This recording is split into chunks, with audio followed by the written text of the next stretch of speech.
Sam, we need to talk about how we're going to handle moving casualties in the field. There's a lot to consider, and I want to make sure we're on the same page. Absolutely, Liz. Moving casualties can be tricky. The first question we need to ask is whether we need to move them at all. Are they in immediate danger? Sometimes it's better to leave them where they are, especially if emergency services can get to them. Good point. The initial assessment is crucial. If they're at risk of something immediate, like being washed away by water or sliding down a slope, we'd have to move them right away, even before a full examination. Exactly. But if there's no immediate threat, we should take the time to properly assess their injuries. We definitely don't want to make things worse by moving them without understanding the full extent of their condition. That's where the nature of the injuries comes into play. For instance, if we suspect a spinal injury, we have to be incredibly careful. Moving them incorrectly could cause permanent damage. Spinal injuries are particularly challenging. We'd need to use a rigid stretcher to move them safely, even if it means waiting for one to arrive or spending time making one ourselves. On the other hand, if their injury is something like a fracture that's already stabilized, we might consider moving them to a more comfortable or sheltered spot, especially if they're stable. True, but before we even think about moving them, we need to stop any bleeding and immobilize any fractures. If their condition is stable, moving them to a sheltered location, like out of the elements, could be beneficial. Absolutely. But we should also consider the resources we have at our disposal. Do we have enough people to carry them safely? What's the terrain like?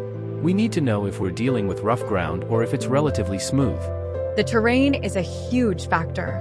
Carrying someone over rough terrain requires careful planning. We need to make sure everyone involved knows their role and is ready for what's ahead. Leadership and teamwork are essential in situations like this. The person leading needs to clearly communicate the plan so there's no confusion among the team members. And it's just as important to keep communicating with the casualty. They need to know what's happening, and we should involve them as much as possible. Sometimes, they can provide valuable feedback on how to move them with the least discomfort. That's a good point. Monitoring the casualty throughout the process is critical too. We should keep an eye on their vital signs, especially if they're seriously injured. Even if it seems tedious, it's essential for their safety. And if they're able to, we should encourage the casualty to assist in their movement. If they can help themselves onto a stretcher or into a more comfortable position, it reduces the risk of injury to both them and us. We also need to be firm but gentle when handling them.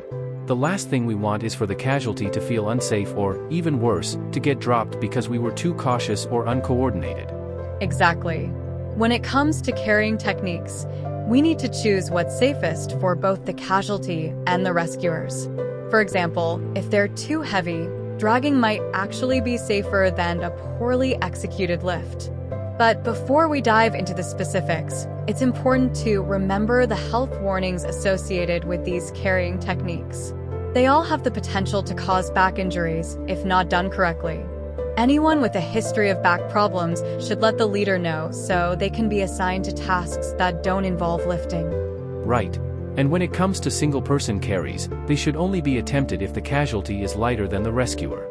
Coordination is key here.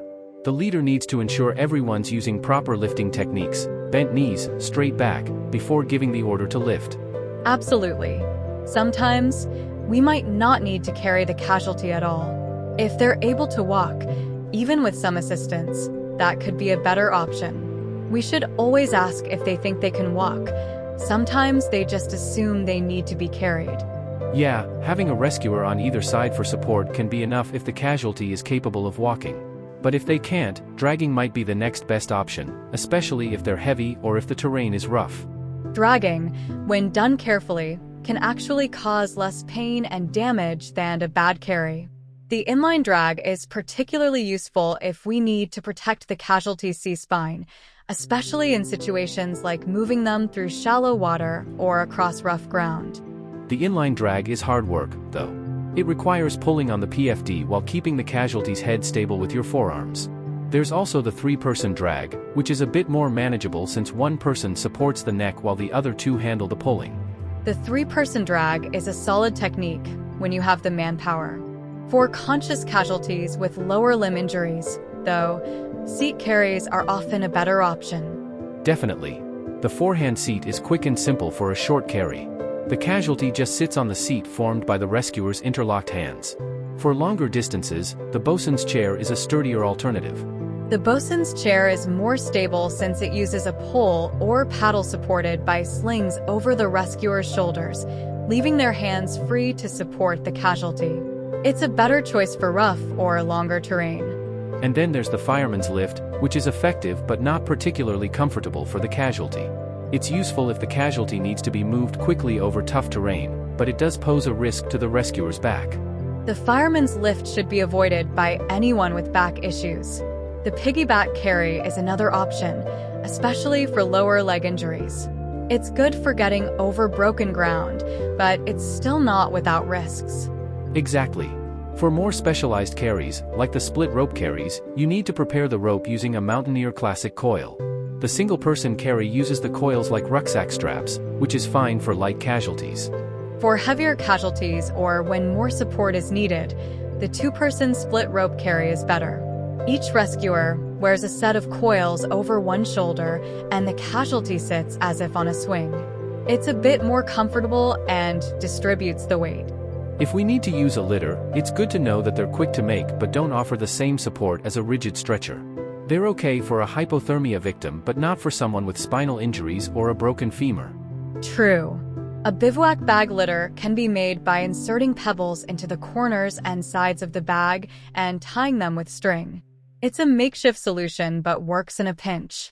The pole and jacket litter is another option. By turning the jacket arms inside out and feeding poles through them, you create a sturdy seat. It's a bit more stable than the bivouac bag, especially over longer distances. For more serious cases, like unconscious casualties, rigid stretchers are the safest option. We need to ensure the casualty is well padded and securely fastened, so if we need to tilt the stretcher, they won't fall out. And if they're unconscious, they should be placed in the safe airway position, SAP, to protect their airway. Padding and secure strapping are essential to keep them in place during the move. It's also vital to monitor the casualty throughout the process, especially if they're unconscious.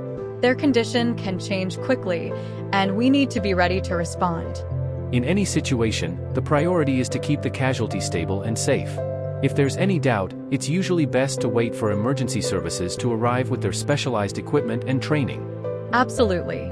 We need to think ahead, plan every step carefully, and always keep the casualty's well-being at the forefront of our actions. That way, we can ensure the best possible outcome for everyone involved.